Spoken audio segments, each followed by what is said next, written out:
Mayam Bukuramjari Adom Yangbiribasi Impact Talk to Manipurni, I Pinky Okram. Ngasi aina unazagadoriba guest asi yamna special oiba guest amani ikui dana haukiba chahi English aniga supna tarata December da chatkhiba khongchat amaki saruk amada saruk yakhiba Navika Sagar Parikrama project ki makhada Malem sinba thongna Navy Nupi Navy tarukna saruk yaduna chatkhiba adugumba khongchatta saruk yakhibi Manipur gi Chanura haibatare Bisnupur district ki saruk ama oiriba Moirang Santong Sabal lekai dagi mingoina panjarabada Sougrakpam Vijaya Devi gani mahaka unajabagi matang adu lauzage ahanba maktada Vijaya Butaram nokchari Vijaya ahanbada aina laifam su kharadi introduction tawjare akhoi audience da adu oiragasu self introduction macha am khatang pibiyo. Thank you very much for your welcome. I Lieutenant Sougrakpam Vijaya Devi ni Moirang Santong Sabal lekai da pokpane aduga aina schooling aina Manipur da aigi schooling da ina hauraga graduation by Manipur da tamjaraki adu matung da post graduation aina Delhi University da tawra matung da aina Navy join tawjarakpane aduga huje ai Navy da ai education branch da gi ne aduga mainly aigi branch se instructional duties habadi akoi gi training ga mainly deal tawe adubu akoi gi Navy gi project Sagar Parikrama haiba project si gi matung ina akoi volunteer mayam ama kaubadagi ai isana jo volunteer tawjaram matungda hojik sigi team formulation da selection tawram matungda aigi sigi hojiki Navika Sagar Parikrama gi project ki saruk ama oina akoi gi sigi voice je chacharu bani aduga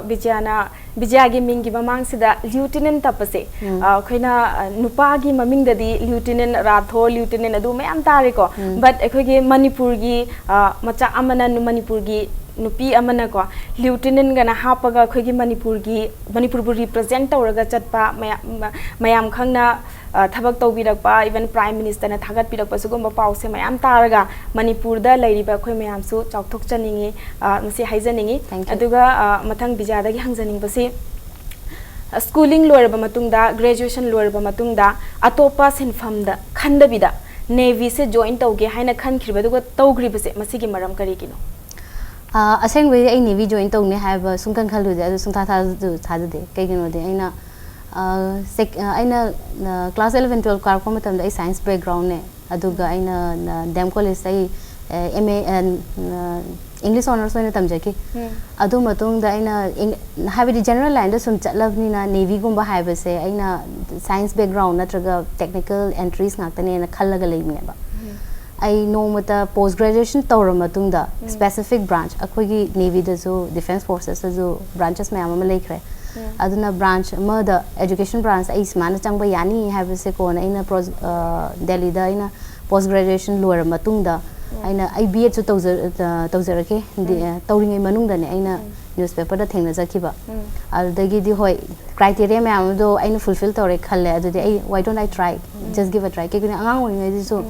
I active services se yam pamjaraki tawbodo bo I had like tawni have this khande aina amtang ni try tawninge aduga aina online application thajal laga short service commission ni na direct entries ne nupi gi su nupa gi su sigi entry se lei aduna screen hujiki online interview aina thajalu ba matungda moina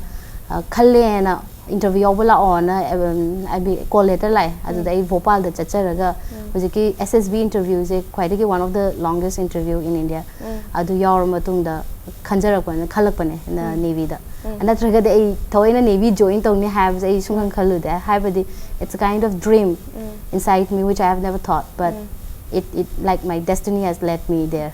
kind of yamna thagat ningai ni aduga yamna sulak haigadra miyo bigi lak se leiba taragadi matam do matang do charakpa matam do yorokpa matam da gidi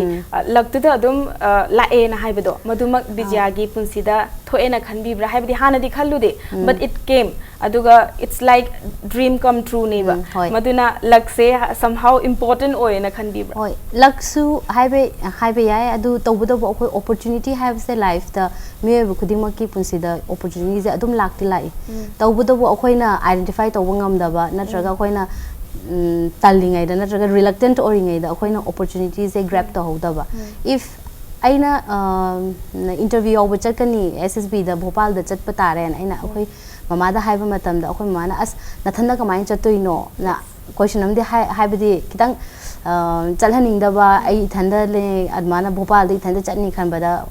ima mama pa ko bani na moisu kitang di wai do aina Delhi da fan kuina leire hairaga so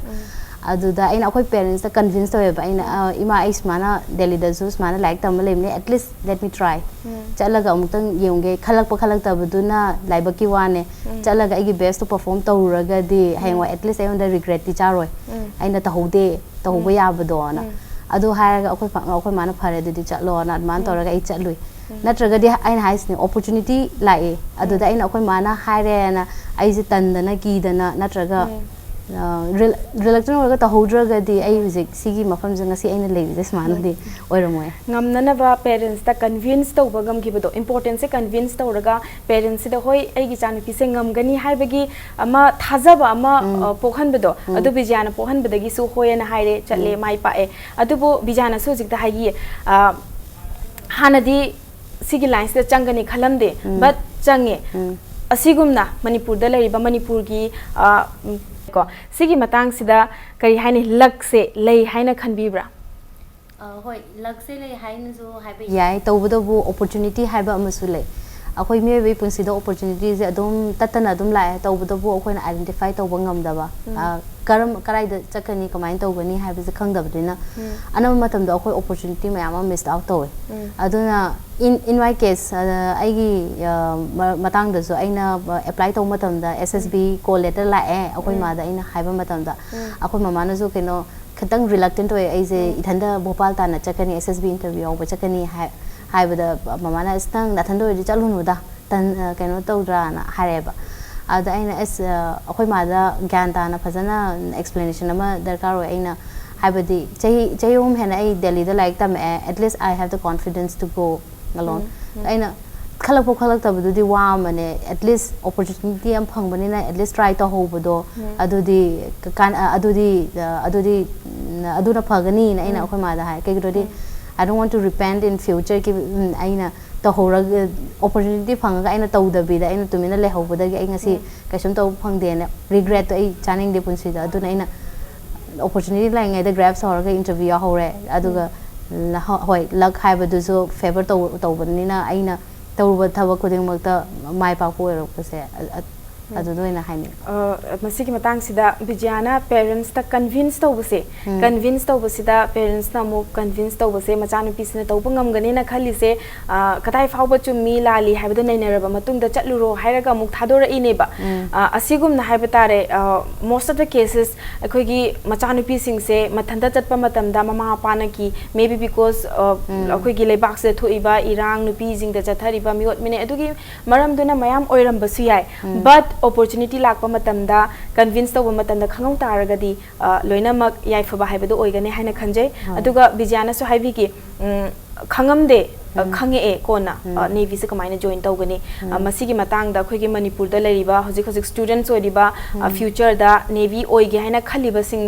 haitare ko makhoi da kana ba oina karamna hojik tagi hauna prepare tawning ba taragadi karam ba lairik pagani kari tawraga preparation se tawba yai special coaching gumba leibra kari aduki matang da su aigi case ka hargade ai thawaina di coaching lorpo khopa di lekhite mi masam the individual ama da magi sigi responsibilities e individual ama da lein ain haninge coaching chapasi zo hoi mateng di pange guidance khara di phange na aina phate habit na te coaching chapase guidance di pai phangi adu tawboda bu coaching chatle na isana hona draga di kishum kana de adum it's of no use aduna navy changpase akhoi gi khwai maru ena branches me amama lekhre adu matung ina akhoi gi changbagi mong jo khenare direct entry haibam ju leiri short service commission kangbu gi aduga permanent commission ge na akhoi gi 10+2 10+2 tawriba kangbu exam final year kangbu jing moi hana degi hana preparation tawba hoba yare if especially si je akhoi nupa gi oina tawe akhoi gi teenager male cadet oina akhoi gi entry CDS NDA na sugum bai exam ja thar ga entry oina chang pa yai NDA da ju akhoi gi branches ahum thong na moina training tawale army navy amadi air force aduga navy की जो direct कोई ने entry तो रगा मागी high तारे veg फन्यामा में लेकर खरा हमने डायरेक्ट एंट्री होने शॉर्ट सर्विस कमीशन द चंग पे I for example I myself I जो डायरेक्ट एंट्री अमने अदुगा शॉर्ट सर्विस कमीशन ने and another is koi NDA CDS exam thar ka changpa ma adu koi 10+2 entry ju lai navy da join tawbagi 10+2 lor matung da moi exam NDA ga chamana na exam thar matung da koi navy da join changaga 4 years of BTech course koi Indian Naval Academy which is there in Erimala Payanur Kerala ge Kannur district amada laiba academy da adu da training 4 years training tawi BTech course amada adu matung da once they complete the course then my further sub courses chalaga mana as an officer pass out from the academy aduga my appointment lakan aduga examination se tharaba matungda natraga training se 4 years training se tawraba matungda hojik Vijaya gi mingi mamangda lieutenant hairi natra sismaina akhoi ne hek changba matam sida lieutenant gi kano work hierarchy hairasine ko masi karam na tawi hek changbadana karamba post gi horaga karamba post fawba yobu yabage promotion ka ba yabra haibege matangdu da so haibi akoi navy gi haragadi huje akoi ki rank se as you join the service once you get commission you are a sub lieutenant in the navy and which is equivalent to lieutenant in Indian army armana akoi ki hierarchy khara ma laikre aduga it's a till lieutenant commander akoi ki time scale the time average chahi taru matung chahi ani matung nang lieutenant ka ba adu mari matung dom ka chahi lieutenant ka matung chahi mari matung dom ka lieutenant commander ka ba admana khara process lai kre once you become a lieutenant commander exam thai akoi commander oina bagi damakta admana magi process macha exam thabo adum lai kre sigidi thizin ba khara di darkar oi natra isana thizin babu lep taragadi somehow leriba makhong mari makhong myam se khangaga adumak masagi lambi ma way ma tholakani haisaba tare ko aduduga aina khangjabagi matungina as per my knowledge ai lalamagadi sengtok piro Vijayana ahum suba Manipur dagi nupi navy ni haina tajai chumlamba taragadi Manipur gi अखोगी नुपी सिंह से सिसिना थबक खनबा मतमदा Indian navy से चंगबगी option से क्या खन्ना दे हाइबा तारे को मसिगी मरम से करी किने ना खनबी आइना खनबदा अखोई मणिपुर दसो ओइरगा दुगा मणिपुर द नतना नॉर्थ ईस्ट रीजन गी ओइना अखोगी नेवी इंडियन नेवी जॉइन तौबगी मागी प्रोसेस हाइबदी अवेयरनेस क्या वाडले इग्नोरेंस हाइ तारे इग्नोरेंस न मरम ओइदना अखोई कमाइना सिगी सर्विस से जॉइन तौबा याबगे हाइबे से कराम त खंगना दे even I myself graduation तौरिंग मनुंगदा आई जनरल लाइन दा आइना तमधारे को आई एजुकेशन जे अदु मतुंगदा आइना नेवी जॉइन तौगने हाइबे से आइजु खंगजरकते बा अदु साइंस नत्रगा खोगे टेक्निकल एंट्री खक्तगी ओइब्रा ना आइजु admana leiba adu akoi ki branches mayam am so khai do khre service ta ai education branch ne education branch akoi mainly general line da tamba kangbu subject oina panjara ba akoi chemistry physics mathematics history aduga English sigi kaino da post graduate oiba kangbu je navy da apply to be as an education officer adu na ta da koi air traffic controller moi gi qualification ko b tech na traga koi gi physics da graduate oiba armana mayama makalama leikre da koi gi law tamba kangbu su koi gi branch jack branch na ma lei adu da changpa yai aduga medical koi gi doctor zo as a medical officer join to be yai armana makal mayama lei bisna ma gi entry su umka khena gre ba si smana dum खोगी Manipur दा हाइतारे को मणिपुर दा पोबना मणिपुर की मतंग दोइन हाइसके मणिपुर की दा हाइरा खोगी mindset से कमाइने तौगे हाइरगा ऐसे general line दा तम बतारगदी इंग्लिश और एनी पर्टिकुलर सब्जेक्ट अमदा मास्टर तौ बतारदी आई अदुगी मतुंग दा नेट थागनी अदुगा लेदना को सी तौगनी PhD तौगनी अदुगी लाइन दोइना चलेबा आई B.Ed तौगनी ओजा ओइगनी हाइबगी अयामबना अदोमगी लाइन दो ओइना इल्लेबा मयाम से डाइट तौबा अमा तौबा बट नेवी जॉइन तौगे नत्रगा इंडियन आर्मी जॉइन तौगे हाइबगी अदुगुंबगी वाखलदी का हेना लेते हाइबा तारे को बट स्टिल विजयाना ngasi एग्जांपल अमा ओइरगा अखोगी मणिपुर दा लेरिबा स्टूडेंट सिंग से मरु ओइना नुपी सिंग सिदा नुपी मचा सिंग सिदा सुसुकुंबा वाखलोन से लागा विजया गुंबा मयामा थोलकपसु ओइसनु अदुगा मथंगी क्वेश्चन हंगजनिंग बसे project ama huziki Navika Sagar masigi project se hana anirakumba nupa navy sing na pullaga amuk chatkre but nupi singi ahan ba oina chalakpa khongjat sida karam na team se nupi taruk na saba team se karam na form tawgibano criteria karam ba criteria da Vijaya su khan ba yarakibano haibadu ki matang da ai khoi selection team je adui matang da haija jingi da ai project se kamain lakno do samlap na haija ge अखोगी सागर परिक्रमा है project से अखोई navy दा हान दगी 2009 दगी होक्रे सिगी idea से formulate तौबजे अखोगी retired admiral मनोहर ओती ना अमले माना थाइना माना सर्विस लेंगे मनुदा अखोई इंडिया दा साबा बोर्ड अमना इंडियन अमना अखोगी पृथ्वी से कोई न चलगा सेल सीजनल इंजन सीजन दा बिदा अखोई सेल बोर्ड की मतेंग ना सरकम नेविगेट तौबजे मागी हानगी हाइबदी मागी मोटिव अमने अदुमाना नेवी तो अमतुंदा अखोगी मागी एफर्ट ना अखोई सिगी आइडिया से finally we can come into reality aduna ahamba akhoi retired captain Dilip Donde mana ahamba oine first Indian oina akhoi circumnavigation je complete tawge mai makhada commander Vilas Tomi na non stop circumnavigation mana complete tawge adu matunda navy na mathang di karino na yengbo matam da akhoi lady officer have the first time in the history world history ne akhoi ki military da it's the first time in world that an all Indian woman team from the Indian Navy doing a circumnavigation. It's a record. Adu Asia di akhoi ahan bane. Adu natraga di akhoi there are lots of women across the globe who have completed circumnavigation and got sailed around the world. Asmana tawr matung da akhoi ki team je form tawr kan moi gi navy gi sigi idea gi makha oina akhoi gi ahamba da tabna hawrakimne process 2014 da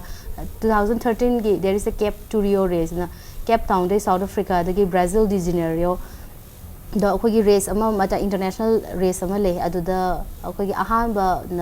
Indian naval lady officer participate okay adu marakta gi Lieutenant Commander Vertika Joshi skipper oiriba akhoi boat ki aduga Lieutenant Commander Swati ne Lieutenant Commander Pratibha Jamwal ne moi je hana exposure 2013 da anim na phangkre aduga Pratibha mem ju ko na khoi gi 1000 nautical mile complete to bagi sail to matam na man ju opportunity je phangkhibni na moi da hana sigi project ki da makte approach to matam no moi volunteer tore adu matung da moi ahum je na ko team moi na form to gram matung da makha de haibidi if narak kelakpa haiba se tamngam de ar makha ta ba khoi as a standby oina jo kharam de select to gadabne na navy na khalakpa da gi moi na IG release tawraga khoi gi signal the volunteer gi umka kauri adu da khoi mi charagna khoi mi kunmuk lady officer from the entire navy khoi volunteer tawjara ki screening tawi go ada captain Dilip Donde gi makha da khoi screening tawrakhi adu 4 days continuously no nutija ge khoi sail out tawraga habadi used to oibra nuai gadra pam gadra haibase han check tawra matong da kona sir na khoi da hange nang join tawning bra noi phajana hairaga hairo ke giro di sigi je life challenge amani tawning da na mi na tawnai hairaga tawraga di kona difficulty at times of difficulty haibadi nang 100% do give piba ngamoiba aduna interest yaro matang da nang na tawge khalaga di determine oraga di yes har or natraga di adu volunteer to boje kana den hai masiki marak sida ina khangjaning base Vijayana voluntarily ai se yauge haina khalai base haibadi mi khuding makna aina thabak ama tawge hai taragadi madugi thabak to kari gi taw ningli bano haibase ai sadagi hena kanam to hena khangloiba madugumna Vijayana voluntarily thoglaga ai masigi voice se yaudaba yade na khankri se kari gino navy da leiba have se koi sailing have the ocean samudra have se koi dom side of attraction being a navy it's like you are not going if you are not going to a sea like it's I just somewhat feel emptiness aduna sailing have se ai yam tam haining ki kai gino de koi source service commission ne na aduga akhoi gi facility branch tugi matung ina akhoi at sea lady officer jo at sea akhoi ship da transfer lakte ado appointment leite ba aduna sigi chance se phangakwa matam da de aina sigi holding mamang dai sailboat macha akoigi different class of sailboat laikre akoi laser radial enterprise boat and dinghy boat kana phram laikre dai laser radial se mi ama khakta na sail macha ma da akoi sail to ba ya ba boat macha am khangne adu dai train habadi hobby oina ai haujarakpane ai Indian Naval Academy dai first appointment da akoigi OIC Maracal Watermanship Training Center na उनको selling note अमले अदुदा होगी captain Atul Sinha ना OIC ओरगा माना हाबदी माजे हाना होगी Asian games जो participate तौरुबा officer अमा खगने मोइगी हाबदी Moina तौरुबदो उरगा वारी तारुगा एजु मोटिवेट ओरगा इन हॉबी ओइना पाइखा चरकपने अदुगा इना रेसिंग अखोगी नेवी दा हेल्थ तौबा अखोगी इंडियन नेवी सेलिंग चैंपियनशिप 2015-16 दा इना women category ge laser radial ai goal lozarake adu matung da adu tawringai manung da 2015 da ai sigi screening chalura matung da kona moina team form to matam da ai chance phangjarake bani aduna sailing habits being a navy it's always good to be out at sea so Vijaya hana su haibada panbi khiba opportunity thi ba haibase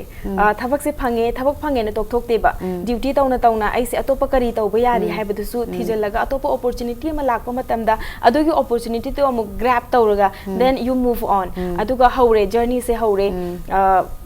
hauba matam sida kari thengna ki hana smaina thokane ga khandaba expect tawruda ba haitare ko aduga thoglakpagumba nungai taba awa nungai wari haitare ko journey se hauba matam da voice se hauba matam da kari thengna rakhi haibadu su ten tak haibi life se khoi yam dynamic oi stagnant ora leiraga di mahom da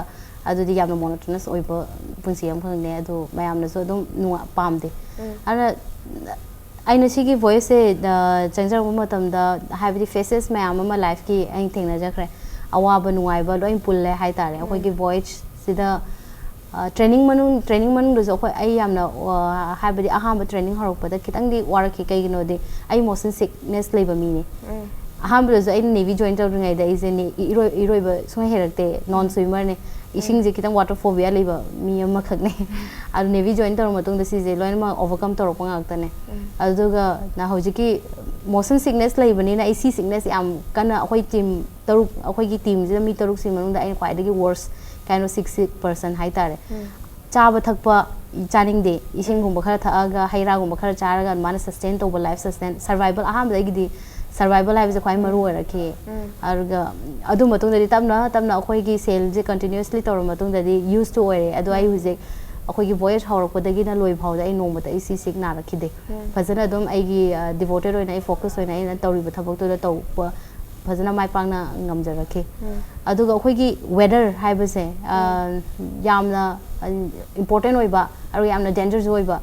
na makhala mane akoi sailboat ki tamak ta di kaino di sailboat haibase akoi nungshit na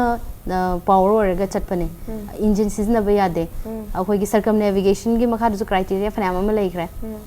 aduna akoi nungshit ki je akoi ki power je siznarga akoi na do aerodynamic ke magi na principle ga chamane admana akoi sail je tawjabane aduna adu masi ki matang sida nungsit na lakpa maikei rom sida chatkani aduga dangerous oiba point mayam thengna gane na khanbase journey se chatlingai da natraga haudringai da wakhanda ga khankiba leibra kari gumba khudong thiba thoktana ai leikida ba thok taragadi kai dogani haibagi akiba gumba masidi mioi bagi hauna sani ko haibidi ai se mai tawragadi kai dogani ga habse dom khalli ko adumaina di khankibra akoina voice se chalam dai da hoi sigi wakhan je akoi adum isana dum khangje ke ni de akoina chaliba hujiki voice se shiba naba haiba se tamgam de kai gino de akoina weather do akoina control tawngam draga di akoi gi boat to overpower oiraga akoi kaino tor overboard oiraga di akoi dum shiba haiba je masana thokpane hana mentally akoi adum prepare tore haibidi akoina chaluba kangbu dei chu tare aduga wari kam so akoina para thengnare aduna akoi mentally and physically akoi prepare to training to manung da chahi almost 2.5 years 2 years akoi na Indian coastline amadi Mauritius foreign country khara sail torubada kha thengnare to boda akoi gi hujiki southern ocean is quite one of the less part travel part ne अदुदा मी कनाम द sail board होगेरा merchant vessel होगे चलना दब मफम ने अदु ख्वाइदगी जो रफेस होइबा पैसिफिक इज ए यामन जो रफेस होइना खंगनब मफम ने अदुना शिगी हाबदी अखोगी लाइफ थ्रेट ओइनी हाबसे हांडी जो दुम खंगजे तौबदबो अखोगी मोटिव्स हाबदी अखोगी ऑब्जेक्टिव तो अदु ने अदुगा अखोगी टीम वर्क सिना अखोई सर्वाइव तौरगा फसना हाबदी सक्सेसफुली अखोई कॉप तौब ngamjagi अवाब से थेंगनबा याय हाइबसे खंग खंगना मोटिव तुना स्ट्रॉन्ग ओइमनगिबगी अखोई ngamdaba यादे हाइबगी ngamगने हाइबगी थाजाबा अमा लैबदुनसु कंप्लीट तौबा ngamगिबने हाइना ए खंजे दुगा बिजानो सिदा पनगिबा अहानबा मोशन सिकनेस लैबनिना चाबा थकपा यादे चाबा थकपा हाइबसे पलकपा मतंग सिदा 254 डेज की जर्नी सिदा करी करी चाय अदुगा चाबा सिगी अपार्ट फ्रॉम दैट युमगा कम्युनिकेशन कमाइना तौबी करी की मतेंगना कम्युनिकेशन तौबी हाइबदुगी मतंग चाबगी मतंग दे अखोई हुजी 254 डेज चंगी जे जर्नी जे अखोई ब्रेक डाउन तोय कंट्री मंगा दा अखोई स्टे तोय अहांबगी प्लान दी कंट्री मरी दने अखोइना ऑस्ट्रेलिया न्यूजीलैंड फॉकलैंड आइलैंड अदुगा केप टाउन सिगी कंट्री मरी जे अखोई अखोइना थुमफम मरी खक अखोइना प्लान तौजबने कईगिनो दे अखोई मी तरुक ने अखोई एंटायर वॉयज की दमकता चाना थकना पुबा ngamde कैपेसिटी लेते बोट टुगे अदु अखोइना हुजिकी पोर्ट खुदिंग मकता चला मतन अखोई प्रोविजनिंग तौई अदुगा ngasai अखोई वेदर दा difficulties मैम अमा थेंगनरतना बोट ता खितंग तोय ngamb so ngamb यावजो अखोइना मफम द योरगा रिपेयर मेंटेनेंस वर्क का अमा तौ अदुगा लास्ट अखोई मॉरिशस से अखोइना इमरजेंसी स्टीयरिंग ब्रेकेज लैरपदगी मॉरिशस तो अखोई 4 स्टॉप इमरजेंसी स्टॉप अमा लौजरखिबने अदु सीदी चाबा थपदि अखोइना हुजिकी स्टॉप तौरिबा पोर्ट मफम खुदिंग मकते अखोइना प्रोविजनिंग तौबनिना फर्दर जर्नी की दमकता अदुना प्रॉब्लम दि क्या लेरखिदे अदुम फजना अदुम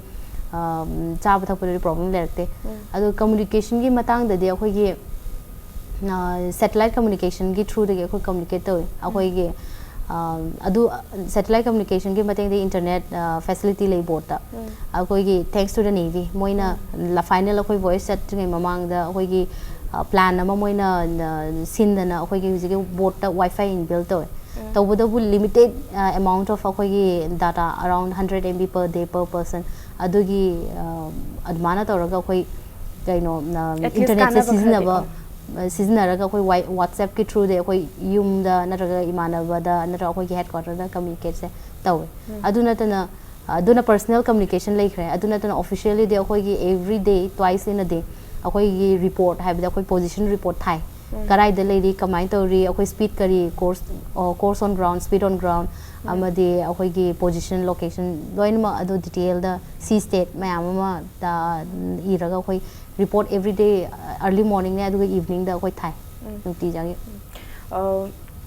थैंक यू सो मच हाइबदी इंडियन नेवी नुपी नेवी अमना समाइना जर्नी अमा चलुरगा व्हाट काइंड ऑफ ड्यूटी दे डू अदुगा करी करी what kind of phases they have to go through ups and downs mayama akoida laga share tawbibagi damakta Vijaya bu hanna thagachari aduga tungi punsida masugumba opportunity haibedo opportunity lakpa mayam do grab tawbiraga hena punsida mai pakpa amkusu hena oibiu hairaga Vijaya bu amuka hanna thagachari thank you sir masini ngasigi impact talk to Manipur gi program mathangi chayolda nungairaba guest amaga loinana nungairaba topic amaga loinana puduna lakjage ngasigi di kainena ba yathang nijari pinabirasi